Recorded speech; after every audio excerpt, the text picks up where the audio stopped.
O antissedutor. Sedutores atraem você por meio do foco, da atenção individualizada que dedicam a você. Os antissedutores são o oposto, inseguros, centrados em si mesmos e incapazes de compreender a psicologia de outra pessoa. Eles, literalmente, afastam as pessoas. Os antissedutores não têm autopercepção.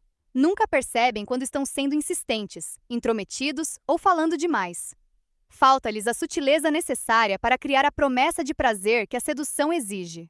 Identifique e elimine em si mesmo as características de um antissedutor e aprenda a reconhecê-las nos outros, pois não há prazer nem vantagem em lidar com o antissedutor.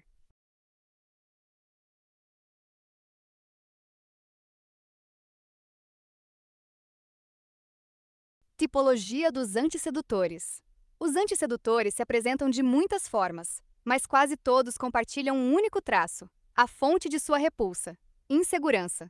Todos nós somos inseguros e sofremos por isso. No entanto, somos capazes de superar esses sentimentos em alguns momentos. Uma interação sedutora pode nos tirar do nosso egocentrismo habitual, e na medida em que seduzimos ou somos seduzidos, nos sentimos plenos, carregados de energia e confiantes. Os antissedutores, por outro lado, são inseguros a tal ponto que não conseguem ser inseridos no processo de sedução. Suas necessidades, suas ansiedades e seu foco em si mesmos os fecham para o mundo. Interpretam a menor ambiguidade da sua parte como um desrespeito ao seu ego. Veem o mais leve sinal de distanciamento como uma traição e tendem a se queixar amargamente disso. Parece fácil. Os antissedutores afastam as pessoas, então se afaste deles, evite-os. Infelizmente, porém, muitos antissedutores não são identificados como tal à primeira vista. São mais sutis e, se você não tomar cuidado, os prenderão em um relacionamento profundamente insatisfatório. Você precisa procurar pistas do egocentrismo e da insegurança deles.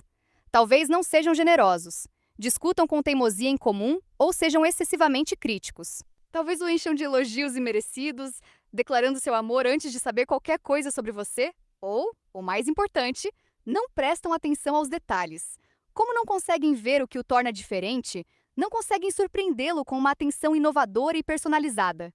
É fundamental reconhecer qualidades antissedutoras não apenas nos outros, mas também em nós mesmos. Quase todos nós temos uma ou duas das características do antissedutor latentes em nosso caráter.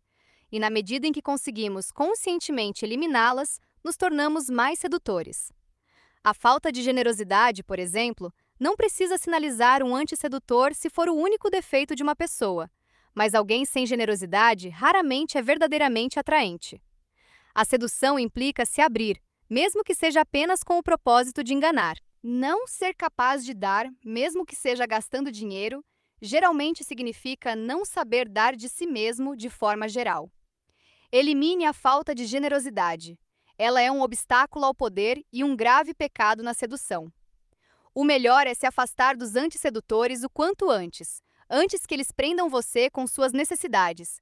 Então aprenda a ler os sinais. Estes são os principais tipos. Texto lateral. Conde Lodovico então observou com um sorriso: prometo-lhe que nosso mensageiro sensato jamais agiria de forma tão tola para conquistar o favor de uma mulher. César Gonzaga respondeu: nem tão tolo quanto eu. Lembro-me, de certa reputação, de quem os homens têm vergonha de mencionar o nome. Bem, ao menos nos diga o que ele fez, disse a duquesa. Então César continuou: ele era amado por uma senhora muito nobre, e em seu favor ele veio secretamente à cidade onde ela morava. Depois de ter estado com ela e desfrutado de sua companhia por tanto tempo quanto ela o permitia, ele suspirou e chorou amargamente, para mostrar a angústia que sentia ao ter que deixá-la, e suplicou-lhe que jamais o esquecesse. E então acrescentou que ela deveria pagar por sua hospedagem na estalagem, já que foi ele quem a enviou para lá, e ele pensou que seria justo, portanto, que não tivesse despesas com a viagem. Nesse momento, todos...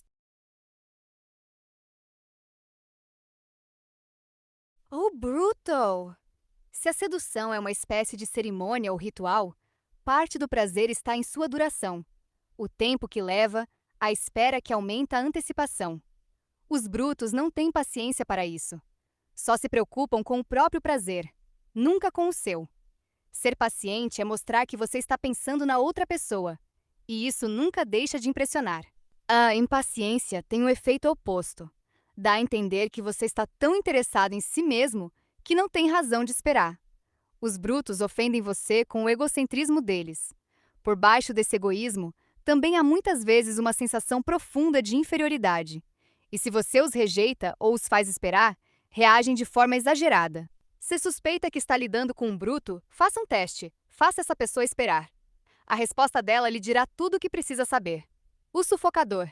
Os sufocadores se apaixonam por você antes mesmo de você perceber que eles existem. Essa característica é enganosa. Você pode pensar que eles o acharam extraordinário, mas a verdade é que sofrem de um vazio interior, uma necessidade profunda que não pode ser preenchida. Nunca se envolva com sufocadores. É quase impossível livrar-se deles sem sofrer. Eles se apegam a você até você ser obrigado a se afastar, e então o inundam com culpa. Costumamos idealizar a pessoa amada, mas o amor leva tempo para se desenvolver. Reconheça os sufocadores pela rapidez com que o adoram. Ser admirado assim pode dar um impulso momentâneo ao seu ego, mas lá no fundo você sente que as emoções intensas deles não têm nada a ver com o que você fez. Confie nesses instintos. Uma variação do sufocador é o tapete, uma pessoa que o imita servilmente. Identifique esses tipos cedo, observando se são capazes de ter uma ideia própria. A incapacidade de discordar de você é um mau sinal. O moralista. A sedução é um jogo e deve ser vivida com leveza. Tudo é válido no amor e na sedução. A moralidade não faz parte disso. O caráter do moralista, porém, é rígido. São pessoas que seguem ideias fixas e tentam obrigá-lo a se curvar aos padrões deles. Querem mudar você, fazer de você uma pessoa melhor, por isso criticam e julgam sem parar. É esse o prazer deles na vida. Na verdade, as ideias morais deles vêm da própria infelicidade e escondem o desejo de dominar os outros. A incapacidade de se adaptar e de aproveitar o momento torna-os fáceis de reconhecer. A rigidez mental deles também pode vir acompanhada de rigidez física. É difícil não levar as críticas deles para o lado pessoal, então é melhor evitar a presença deles e os comentários venenosos que fazem. O pão duro. A mesquinharia sinaliza mais do que um problema com dinheiro. É um sinal de algo preso no caráter da pessoa, algo que a impede de se entregar ou de correr um risco. É a atitude mais antissedutora que existe. Texto lateral. As damas começaram a rir e a dizer que o homem mal merecia o título de cavalheiro, e muitos dos homens sentiram-se tão envergonhados quanto ele, se é que algum dia reconheceram tal comportamento desonroso, e o que isso significava. Vejamos agora como o amor diminui. Isso acontece pela facilidade de acesso aos consolos, pela capacidade de ver o amante e de conviver com ele por muito tempo, pela roupa e aparência desalinhada do amante, e pela súbita perda da fortuna. Outra causa do esfriamento do amor é a percepção da fama do amante e de relatos de sua avareza, mau caráter e perversidade. Também se afeta quando ele se relaciona com outra mulher, mesmo que não haja amor envolvido. O amor também diminui quando a mulher percebe que o amante é tolo e sem discernimento, ou quando vê ir longe demais nas exigências de amor, sem pensar na modéstia nem no desejo de perdoar seus excessos. Amante fiel deveria preferir as dores mais severas do que exigir que a amada sinta vergonha, ou sinta prazer em rejeitá-lo. Pois quem só pensa no próprio prazer e ignora o bem-estar do parceiro não deve ser chamado de amante, mas sim de traidor. O amor também diminui quando a mulher percebe que o amante tem medo da guerra.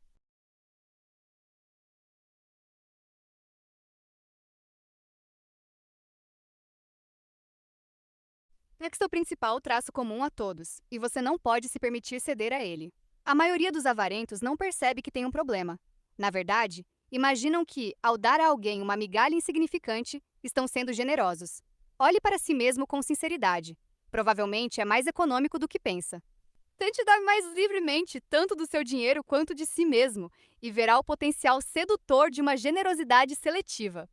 Claro que deve manter a generosidade sob controle. Dar demais pode ser sinal de desespero, como se estivesse tentando comprar alguém. O desajeitado.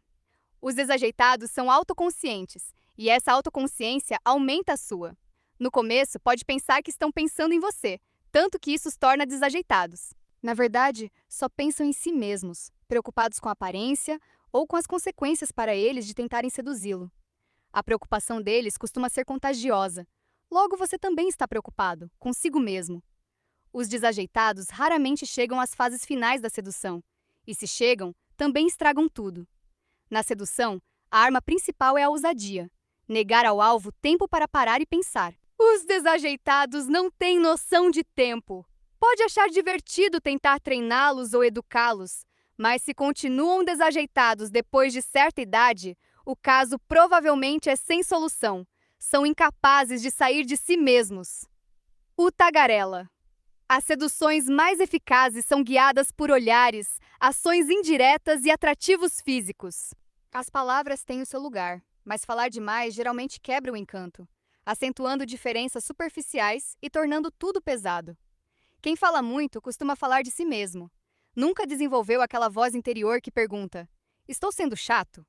Ser um tagarela é ter um egoísmo profundamente enraizado. Nunca interrompa nem discuta com esses tipos. Isso só os alimenta. A todo custo, aprenda a controlar a sua própria língua. O reativo. Os reativos são excessivamente sensíveis, não a você, mas ao próprio ego. Examinam cada palavra e ação sua em busca de sinais de desrespeito à vaidade deles. Se você recuar estrategicamente, como às vezes é preciso na sedução, eles se entristecem e se voltam contra você. Tendem a queixar-se e reclamar. 2 traços totalmente antissedutores. Teste-os contando uma piada leve ou uma história em que eles saiam um pouco perdedores.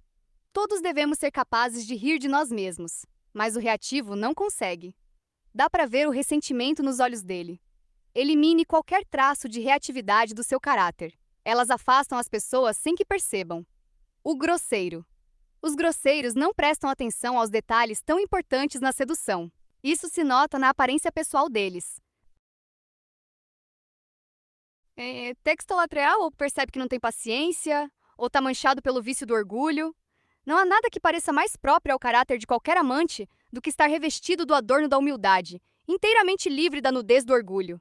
Além disso, a prolixidade de um tolo ou de um louco muitas vezes diminui o amor. Muitos se apressam em prolongar suas palavras insensatas diante de uma mulher, pensando que agradam se usam linguagem tola e sem critério. Mas na verdade estão enganados de forma estranha. De fato, quem pensa que seu comportamento tolo agrada uma mulher sábia, sofre da maior falta de juízo. Andrés Capellanos. Como o amor diminui. Tradução de P.G. Walsh. O homem de verdade não deve enfeitar-se demais.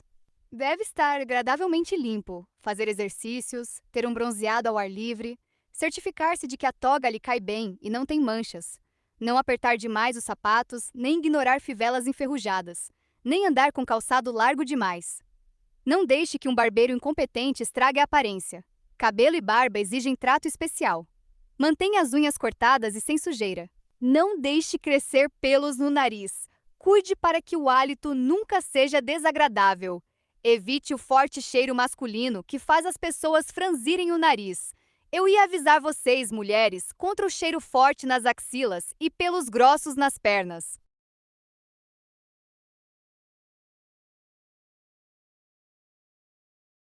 Texto principal. As roupas são de mau gosto por qualquer padrão, e em suas ações, não sabem que às vezes é melhor se conter e recusar-se a ceder aos próprios impulsos. Os vulgares falam demais, dizem qualquer coisa em público. Não têm noção de tempo e raramente estão em sintonia com o que você aprecia.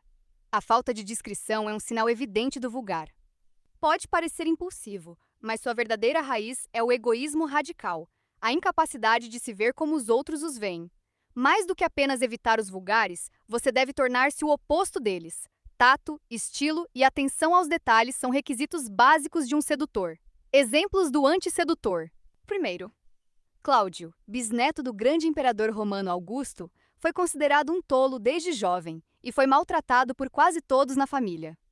Seu sobrinho Calígula, que se tornou imperador em 37 d.C., divertia-se em torturá-lo, fazendo-o correr pelo palácio a toda velocidade como punição por sua tolice, prendendo-lhe as mãos durante o jantar por causa das sandálias sujas, e assim por diante. À medida que crescia, Cláudio parecia tornar-se ainda mais lento de raciocínio, e enquanto todos os seus parentes viviam sob ameaça constante de assassinato, ele foi poupado. Foi uma surpresa para todos, inclusive para o próprio Cláudio, quando em 41 d.C., os soldados mataram Calígula e o proclamaram imperador. Sem desejo de governar, Delegou a maior parte das decisões a confidentes e dedicou-se ao que mais amava: comer, beber, jogar e frequentar prostitutas. A esposa de Cláudio, Valéria Messalina, era uma das mulheres mais belas de Roma. Embora parecesse gostar dela, Cláudio não lhe dava atenção, e ela começou a ter amantes.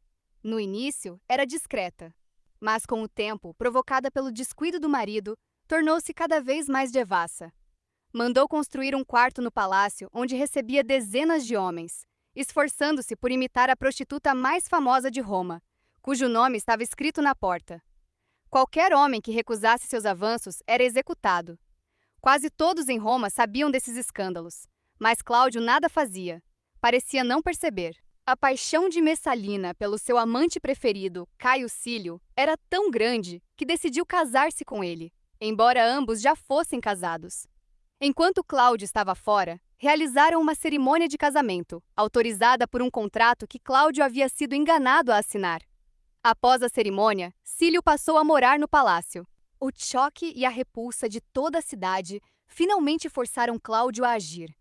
Ordenou a execução de Cílio e dos outros amantes de Messalina, mas não dela. Mesmo assim, um grupo de soldados, indignado com o escândalo, a caçou e a matou a facadas. Quando o fato foi relatado ao imperador, ele apenas mandou trazer mais vinho e continuou o jantar. Várias noites depois... Texto da margem esquerda. Mas não estou ensinando as garotas do Cáucaso ou as mísias do rio Ides a deixar os dentes amarelados pelo descuido ou esquecer de lavar as mãos todas as manhãs. Vocês sabem como clarear a pele, usar pó, dar um tom ao rosto pálido, aplicar com destreza um traço de sobrancelha e fazer um ponto de beleza na face imaculada. Não hesitem em usar rímel escuro ou um toque de açafrão da Cilícia. E não deixem que o amante encontre potes e frascos espalhados na penteadeira. Que a maquiagem seja discreta e não uma camada grossa no rosto.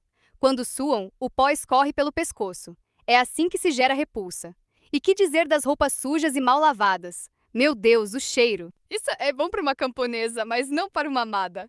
E quando estiverem em companhia, não fiquem se remexendo nas espinhas, nem comecem a escovar os dentes na frente dos outros. O resultado pode ser bonito, mas o processo é nojento. Ovídio, A Arte de Amar, tradução de Peter Green.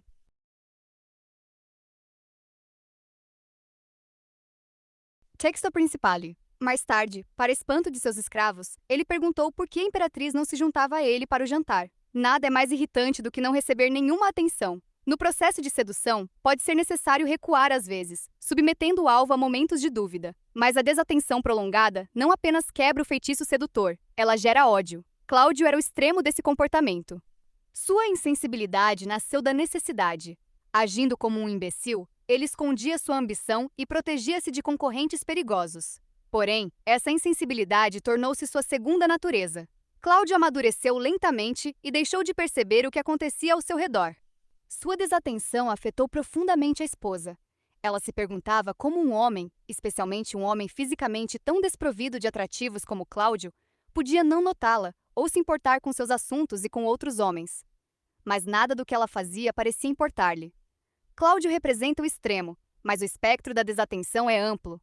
Muita gente presta pouquíssima atenção aos detalhes, aos sinais que outra pessoa emite. Seus sentidos se embotam pelo trabalho, pela luta, pela absorção de si mesmos. Frequentemente vemos isso descarregar a carga sedutora entre duas pessoas, especialmente entre casais que estão juntos há anos. Levada ao extremo, a desatenção gera raiva e ressentimentos. Muitas vezes, a pessoa que seria traída pelo parceiro deu início a tudo justamente por meio de seus próprios padrões de desatenção. Segundo, em 1639, um exército francês sitiou e tomou posse da cidade italiana de Turim. 2 oficiais franceses, o cavaleiro de Gramonte e seu amigo Mata, decidiram voltar sua atenção para as belas mulheres da cidade. As esposas dos homens mais ilustres de Turim estavam mais do que receptivas. Seus maridos estavam ocupados e mantinham amantes próprias. A única exigência das esposas era que o jogo da sedução seguisse as regras da galanteria. O cavaleiro e Mata logo encontraram companhias. O cavaleiro escolheu a bela senhorinha de Saint-Germain, que estava prestes a se noivar. E Mata ofereceu seus serviços a uma mulher mais experiente, Madame de Senantes. O cavaleiro usava verde, mata azul. Eram as cores favoritas de suas damas. No segundo dia de seus cortejos, os casais visitaram um palácio fora da cidade. O cavaleiro era só charme, fazendo a senhorinha de Saint-Germain rir às gargalhadas com suas pilhérias. Mas Mata não se saiu tão bem. Não tinha paciência para a galanteria. Ao passear com Madame de Senantes, apertou-lhe a mão e declarou corajosamente seus sentimentos. A senhora, naturalmente, ficou horrorizada. E ao voltarem a Turim, ela o deixou sem nem olhar para ele. Sem saber que a havia ofendido, Mata imaginou que ela estivesse superada pela emoção e sentiu-se satisfeito consigo mesmo. Já o cavaleiro de Gramont, curioso sobre o motivo da despedida, visitou Madame de Senantes e perguntou como tinha sido. Ela lhe disse a verdade, que Mata havia dispensado as formalidades e pretendia deitar com ela. O cavaleiro... Spectolateral. Suma fita corcata Heinauer. O amante se volta a ser rejeitado. Certos... Textolateral. Mas se, como o gato de inverno junto à lareira, o amante se agarra quando é repelido e não suporta ser rejeitado, certos meios devem ser usados para fazê-lo compreender, e esses meios devem ser progressivamente mais rudes e severos, até que toquem a carne viva. Ela deve recusar-se a deitar com ele, zangá-lo e provocá-lo. Deve atiçar a inimizade da mãe dele contra ele. Deve tratá-lo com uma óbvia falta de sinceridade e espalhar rumores sobre sua ruína. A partida dela deve ser prevista abertamente. Os gostos e desejos dele devem ser frustrados. A pobreza dele deve ser exibida. Ela deve fazê-lo sentir que simpatiza com outro homem. Deve acusá-lo com palavras duras em todas as ocasiões. Deve mentir-lhe sobre seus amantes, interromper suas falas e mandá-lo embora com frequência de casa. Deve buscar motivos de briga em todas as ocasiões. Fazê-lo vítima de 1000 pequenas traições. Deve atormentar-lhe a mente para perturbá-lo. Deve flertar com os olhares de outro homem na presença dele e entregar-se a uma conduta vergonhosa diante dele. Deve sair de casa sempre que possível, deixando claro que não tem intenção real de ficar. Todos esses meios servem para mostrar a porta de saída ao homem. Amor Oriental, volume 2. Os Contos de Cachemendra, traduzido por E. Pavis Mathers.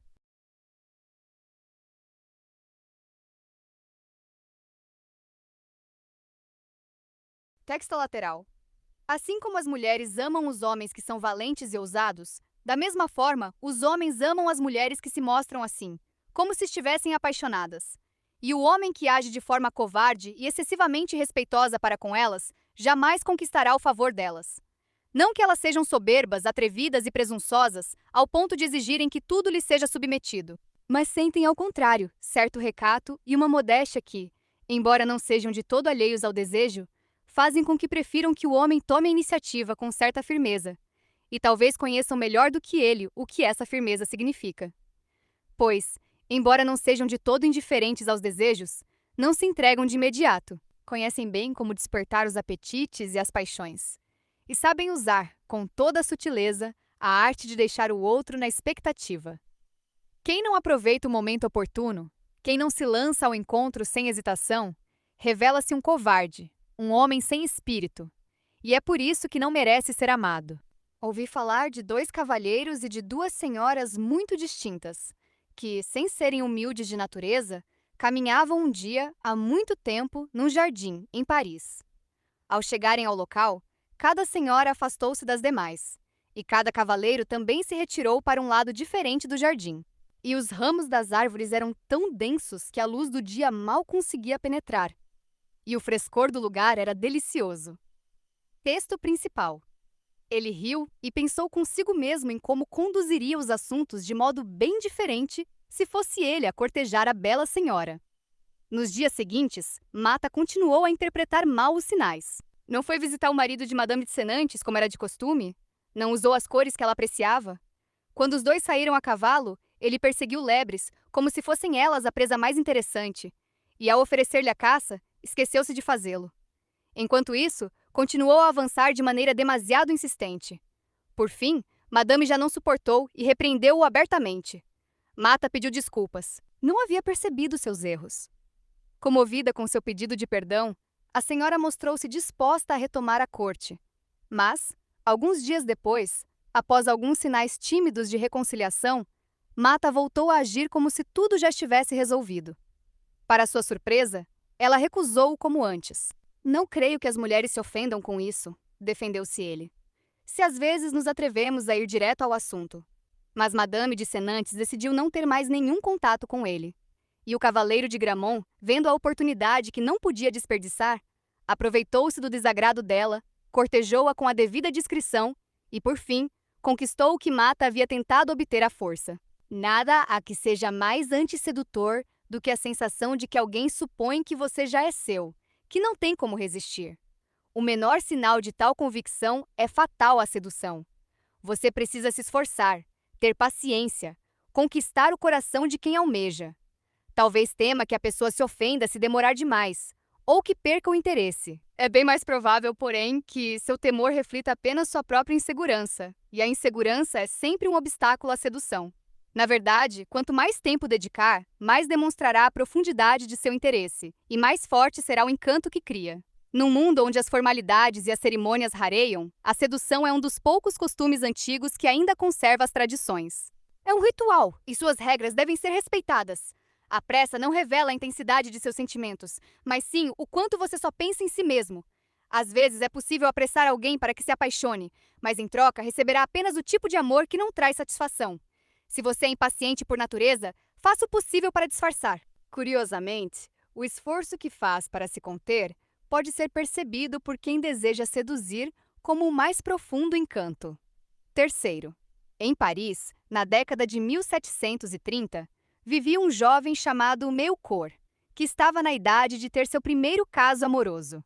A amiga de sua mãe, Madame de Lursay, viúva de cerca de 40 anos, era bela e encantadora, mas tinha fama de ser inatingível. Desde menino, Melchior se sentia atraído por ela, mas jamais esperou que seu amor fosse correspondido. Por isso, ficou muito surpreso ao perceber que, agora que já era homem, os olhares ternos de Madame de Lursay pareciam revelar algo mais do que um simples afeto maternal. Texto principal. Durante 2 meses, Melchior tremia na presença de Lursay. Tinha medo dela e não sabia o que fazer. Uma noite, conversavam sobre uma peça recente. Falavam sobre o quão bem uma personagem havia declarado seu amor a uma mulher, quando a senhora de Lursay fez um comentário. Notando o evidente desconforto de Melchior, prosseguiu. Se não me engano, uma declaração de amor só parece algo tão embaraçoso porque você mesmo precisa fazê-la. A senhora de Lursay sabia perfeitamente que ela era a causa do constrangimento do jovem, mas gostava de provocá-lo.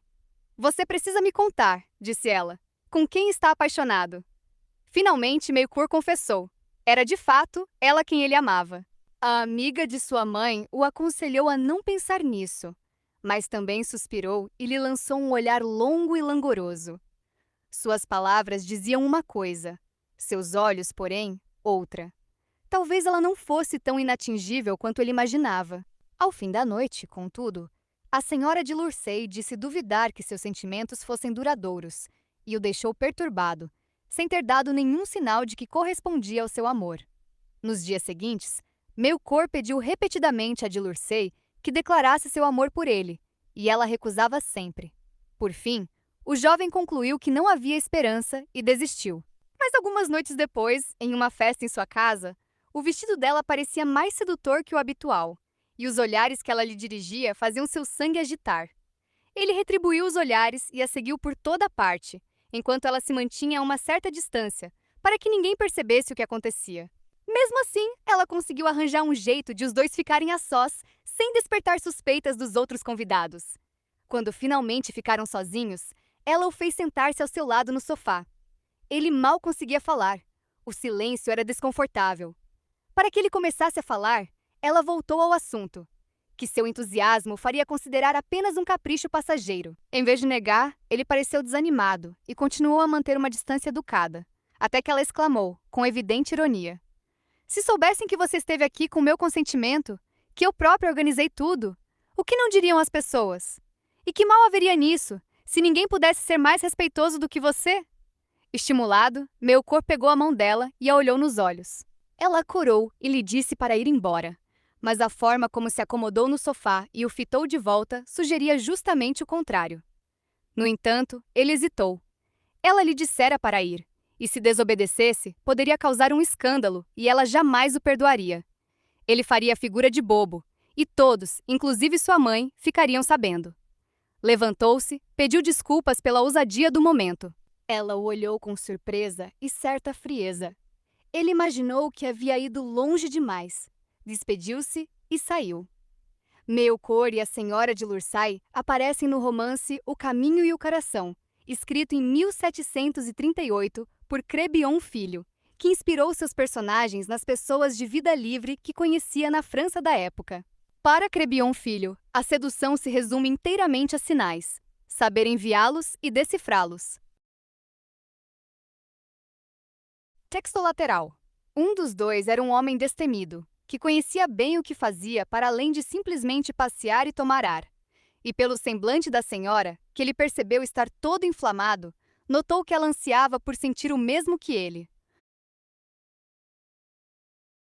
Os enfeites que lhe pendiam no pescoço, além de seus olhos, atrevidos e falantes, o fizeram aproveitar a oportunidade. Sem cerimônias, ele a deitou sobre um pequeno divã de terra e grama, e ali, com toda a doçura, pôde fazer o que desejava, sem que ela proferisse mais do que uma palavra. Céus! Senhor! O que está fazendo? Certamente é o homem mais louco e estranho que já vi. Se alguém vier, o que dirão? Céus, que horror! Mas o cavalheiro, sem se perturbar, continuou o que começara. Até que ela, por fim, depois de 3 ou 4 vezes que parou e recomeçou, finalmente cedeu. Então, os dois seguiram para outro recinto do jardim, onde caminharam juntos, como se nada tivesse acontecido. E a senhora, então, disse que o cavalheiro era de fato alguém que sabia se portar bem, e que ela havia sido tola em resistir, e que agora, em vez de entretenimento, só lhe restavam palavras, elogios e promessas. Depois, quando as duas senhoras se reuniram, começaram a falar uma com a outra.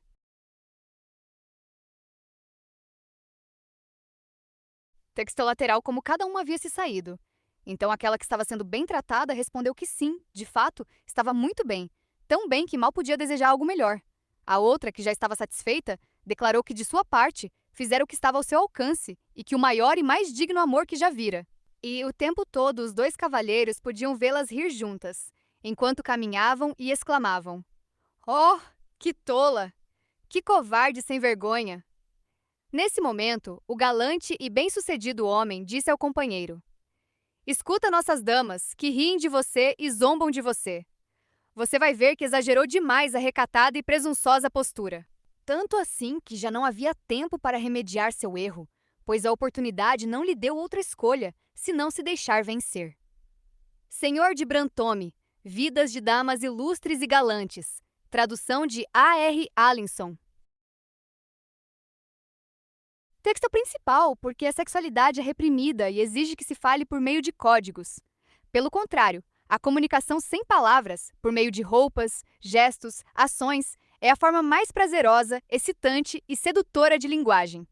No romance de Crebillon Filho, a Senhora de Lursai é uma sedutora perspicaz que sente prazer em despertar jovens homens. Mas nem ela consegue superar a ingenuidade juvenil de Melkor, que é incapaz de decifrar seus sinais, pois está absorto em seus próprios pensamentos. Mais adiante na história, ela consegue educá-lo, mas na vida real, há muitos que não podem ser educados. São pessoas muito literais e insensíveis aos detalhes, onde reside o poder da sedução. Longe de serem sedutores, eles antes o repelem, o irritam e o enfurecem com suas constantes interpretações equivocadas, vendo sempre a vida por detrás do véu do próprio ego e sendo incapazes de ver as coisas como elas realmente são.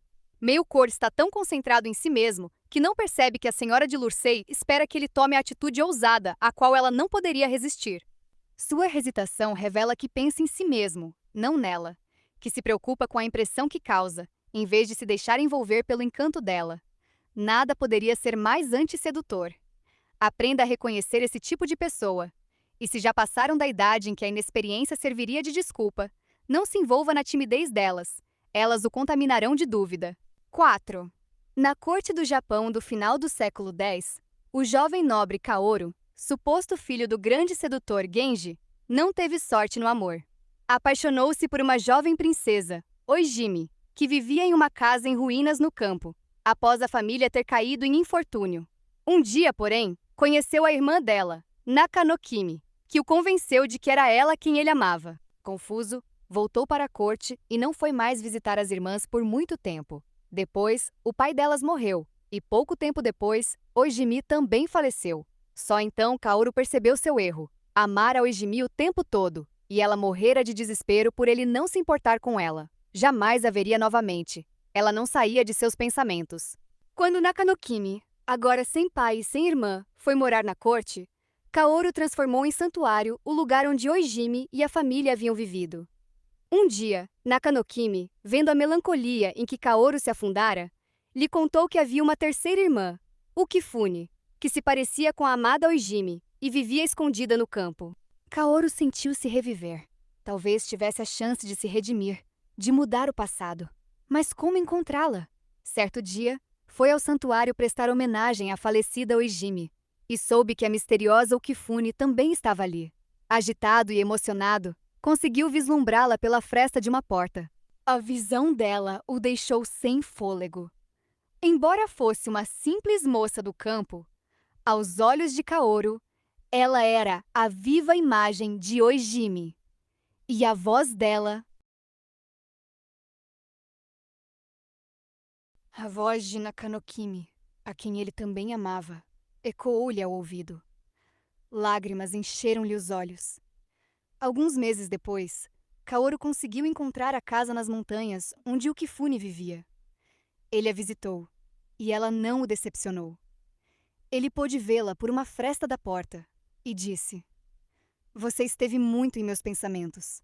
Ela o acolheu e, ao falar com ela, ele sentiu que o mundo voltava a ter sentido. No santuário, as joias e os ornamentos pareciam agora a imagem de Ukifune. De novo, ao fechar os olhos, a via. Ao fitá-la, percebeu que, semelhante a Oijimi, as roupas não lhe escondiam a beleza dos cabelos. Quando Oijimi vivia, Kaoru e ela só se encontravam raramente. No santuário, ele mal pensava em outra coisa. Ukifune, porém, estava sempre ao seu lado. Os criados não estranhavam. Não se preocupe, ele não faria mal a ela, nem a faria sofrer. Casou-se com ela, como faria com Oijimi, e levou-a para a corte. Lá, Ukifune foi ganhando confiança com o tempo. Sempre que ele a visitava, ela parecia mais bela. E, com o tempo, ele não conseguia deixar de visitá-la. Um dia, porém, ao chegar, não a encontrou. Ela havia desaparecido. Ele procurou por toda parte, mas ninguém sabia dizer para onde ela tinha ido. No funeral de Ukifune, Kaoru estava de luto. Por que ela não ficara com ele? Ela merecia ser feliz. Kaoru e os outros personagens aparecem no romance japonês O Caminho dos Genji, de Murasaki Shikibu. Os personagens são ficcionais, mas o sentimento de Kaoru é real. Em toda cultura e período, existem homens e mulheres que passam a vida buscando um ideal. Eles nunca estão satisfeitos com quem tem ao lado. A pessoa amada sempre tem algum defeito, e a atenção deles volta-se para o que lhes falta, para o que está fora de alcance. Muitas vezes, isso os torna insensíveis à pessoa que está ao seu lado, que os ama de verdade. Esse comportamento costuma decepcionar a ambos. A verdade é que esse tipo de pessoa não está buscando alguém, está insatisfeito consigo mesmo. Pode culpar a pessoa amada por não corresponder às expectativas, mas na verdade é a própria insatisfação que o faz nunca se sentir completo. Se conseguir reconhecer isso em si mesmo, poderá superar. Caso contrário, continuará a idealizar quem não existe e a ignorar quem está ao seu lado, sempre insatisfeito, sempre buscando algo que nunca encontra. Essas pessoas são sedutoras no início, mas acabam afastando todos com suas expectativas inatingíveis. 5. Em 1762, na cidade de Turim, Itália, Giovanni Giacomo Casanova fez a amizade de um certo conde AB, um nobre milanês que parecia estar em grande dificuldade financeira. Casanova, então, o convidou para ficar em sua casa. Em agradecimento, o conde convidou Casanova para passar uma temporada em sua propriedade, em Milão. Sua esposa, ele disse, viera de Barcelona e era admirada e cortejada por sua beleza. Mostrou a Casanova as cartas que ela lhe escrevia, e Casanova imaginou-a como um prêmio digno de ser conquistado. Ao chegar à casa do conde A e B, Casanova descobriu que a espanhola era de fato bela, mas também reservada e séria. Na primeira noite, ao trocarem de roupa, ele notou que ela usava um vestido de cor vermelha, com fitas e enfeites. No dia seguinte, durante o jantar, a mulher, que até então não havia falado muito, de repente se mostrou amigável e conversou com Casanova. Descreveu o vestido que usava e disse que só o usava para um homem que merecesse. A certa altura, ela deu-lhe um presente, um lenço de seda. Na noite seguinte, no caminho de volta do teatro, ela pediu-lhe que a ajudasse a vestir o vestido, e quando ele o fez, beijou-o levemente no rosto. Ele tentou beijá-la de novo, mas ela recuou, e foi só então que ele percebeu que ela era viúva e livre. Finalmente, Casanova se cansou desses jogos e desses presentes. Vendeu os 15.000 florins que possuía para ajudar o marido dela, e ela não lhe deu nenhum sinal de interesse em retribuir. Para provar que não havia interesse real, Casanova disse-lhe que lhe daria os 15.000 florins, sem condições. Você é muito jovem, respondeu ela. Não pode me dar nada. Não tenho marido, e se eu quisesse o dinheiro, não precisaria de você. Casanova percebeu que havia sido tolo. Lamento, disse ela, mas não tenho poder sobre meu coração.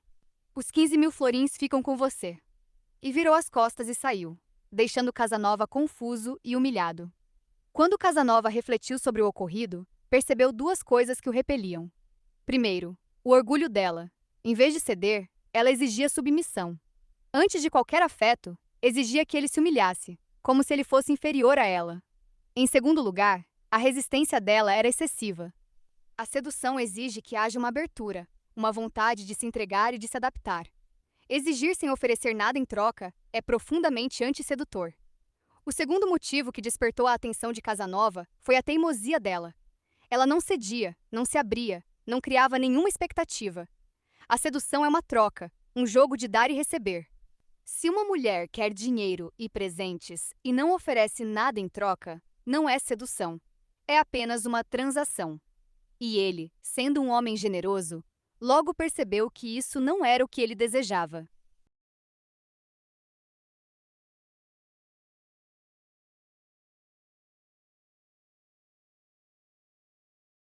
Uma mulher deve ocultar, deve criar a impressão de que aquilo que busca é o prazer.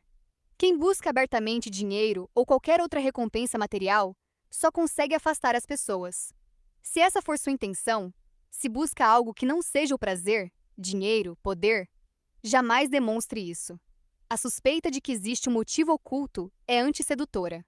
Jamais permita que nada destrua a ilusão. Sexto, em 1868, a Rainha Vitória da Inglaterra realizou sua primeira reunião particular com o novo primeiro-ministro do país, William Gladstone. Ela já o havia conhecido antes e sabia de sua reputação de homem de princípios morais absolutos, mas esperava que esse encontro fosse uma cerimônia, uma troca de gentilezas. Gladstone, porém, não tinha paciência para isso. Naquele primeiro encontro, ele expôs à rainha sua teoria sobre a realeza. A rainha, segundo ele, deveria exercer um papel exemplar na Inglaterra, um papel que ela vinha deixando de cumprir, pois era excessivamente reservada. Esse discurso marcou negativamente todos os encontros futuros, e a situação só piorou. Logo, a Rainha Vitória passou a receber cartas de Gladstone que aprofundavam cada vez mais esse assunto. Ela nem sequer chegou a ler metade delas, e em pouco tempo fazia de tudo para evitar contato com o chefe de seu governo. Quando era obrigada a vê-lo, procurava tornar a reunião o mais breve possível. Para isso, nunca o deixava sentar-se em sua presença, na esperança de que um homem de sua idade logo se cansasse e se retirasse. Uma vez que ele começava a falar sobre um assunto que lhe era caro, não percebia o olhar de desinteresse da rainha, nem as lágrimas que ela, de tédio, segurava. Seus memorandos, mesmo sobre os assuntos mais simples, precisavam ser traduzidos em linguagem comum por um membro de sua equipe para que ela os entendesse. Pior ainda, Gladstone discutia com ela, e seus argumentos faziam-na sentir-se ignorante. Ela logo aprendeu a apenas acenar com a cabeça e concordar com qualquer ideia abstrata que ele tentasse expor. Em uma carta ao seu secretário, referindo-se a si mesma na terceira pessoa, escreveu: ela sempre sentiu no comportamento de Gladstone uma obstinação arrogante e um senso de superioridade que jamais experimentou de ninguém, e que considerou extremamente desagradável. Com o passar dos anos, esses sentimentos se transformaram em um ódio inabalável. Como líder do Partido Liberal, Gladstone tinha um adversário implacável, Benjamin Disraeli. líder do Partido Conservador. Ele considerava Disraeli imoral, um judeu astuto e perverso. Em uma sessão do parlamento, Gladstone atacou seu rival, criticando cada ponto e descrevendo os rumos que as políticas dos opositores tomariam. Falava cada vez com mais raiva, como sempre acontecia quando o assunto era Disraeli, e batia com tanta força na mesa do presidente que as canetas e os papéis voavam para todos os lados. Diante de tudo isso, Disraeli parecia quase adormecido. Quando Gladstone terminou, ele abriu os olhos, levantou-se e caminhou calmamente até a mesa. "O ilustre cavalheiro", disse ele, "falou com grande paixão, grande eloquência e também com toda a força." Em seguida, após uma longa pausa, continuou: "Mas os danos podem ser reparados", e começou a recolher tudo o que havia caído.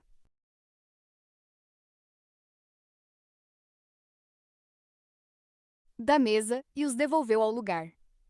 O discurso que se seguiu foi uma obra-prima de calma e contraste irônico com o de Gladstone. Todos os membros do parlamento ficaram desarmados, e todos concordaram que ele havia vencido. Disraeli era o sedutor social consumado e um mestre da persuasão. Gladstone era o antissedutor. Claro que ele tinha seus apoiadores, sobretudo entre os elementos mais puritanos da sociedade. Ele defendia a moralidade em sentido amplo, mas ele não conseguia ampliar seu apelo para além do círculo de seus seguidores. As mulheres, em particular, o achavam insensível, e na época tinham pouca influência política. Mas Gladstone não tinha paciência para um ponto de vista feminino. Uma mulher, segundo ele, devia aprender a ver as coisas de forma masculina. Seu propósito na vida era educar aqueles que considerava ignorantes ou abandonados por Deus. Não demorou muito para que Gladstone deixasse de agradar a ninguém. As pessoas não se convencem de verdade por meio de argumentos. É da natureza do ser humano resistir a quem tenta impor suas ideias. Esse tipo de postura é autoritária e, embora possa obter resultados a curto prazo, gera ressentimento e rejeição a longo prazo. Quem age assim costuma esconder por trás de uma postura moralista, e essa suposta superioridade moral é, na maioria das vezes, apenas uma máscara para o poder. Um sedutor não recorre a sermões, nem impõe sua força de forma direta. Tudo nele é sutil, psicológico e indireto. Símbolo: o caranguejo. O caranguejo, no mundo hostil em que vive, sobrevive graças à sua carapaça endurecida, à ameaça de suas pinças e ao hábito de se enterrar na areia. Ninguém se atreve a se aproximar demais. Mas o caranguejo não consegue surpreender o inimigo e tem pouca capacidade de se mover. Sua força defensiva é, ao mesmo tempo, sua maior limitação. Usos da antissedução. A melhor forma de evitar envolvimentos com antissedutores é reconhecê-los de imediato e manter distância. Mas muitas vezes eles nos enganam. Os envolvimentos com esse tipo de pessoa são dolorosos e difíceis de se desfazer. Quanto mais emoção você demonstra, mais envolvido você parece estar. Não se zangue, isso pode apenas os encorajar ou piorar suas tendências antissedutoras. Ao invés disso, haja com distanciamento e indiferença. Não lhes dê atenção, faça-os sentir o quão pouco importam para você. O melhor remédio contra um antissedutor é, frequentemente, ser você mesmo o antissedutor. Cleópatra exercia um efeito devastador sobre todos os homens que cruzavam seu caminho. Otávio, o futuro imperador Augusto, e o homem que viria a derrotar e destruir Marco Antônio, o amado de Cleópatra. Conhecia bem o poder dela e defendeu-se mantendo-se sempre extremamente amável, cortês ao extremo, sem jamais demonstrar o mínimo sentimento de interesse ou desagrado. Em outras palavras, tratou-a como se fosse qualquer outra mulher. Diante dessa postura, ela não conseguiu envolvê-lo. Otávio usou a antissedução como defesa contra a mulher mais irresistível da história. Lembre-se, a sedução é um jogo de atenção, de preencher lentamente a mente do outro com a sua presença. Distanciamento e desatenção produzem o efeito oposto e podem ser usados como tática quando necessário. Por fim, se você deseja realmente praticar a antissedução, basta imitar as características descritas no início do capítulo. Queixe-se. Fale demais, especialmente sobre si mesmo. Vista-se de forma contrária ao gosto da outra pessoa. Não preste atenção aos detalhes. Seja sufocante, e assim por diante. Um aviso: com o tipo briguento, o tagarela, nunca fale demais em resposta. As palavras só atiçarão a discórdia. Adote a estratégia da Rainha Vitória. Acene com a cabeça, pareça concordar e, em seguida, encontre uma desculpa para encerrar a conversa. Esta única defesa.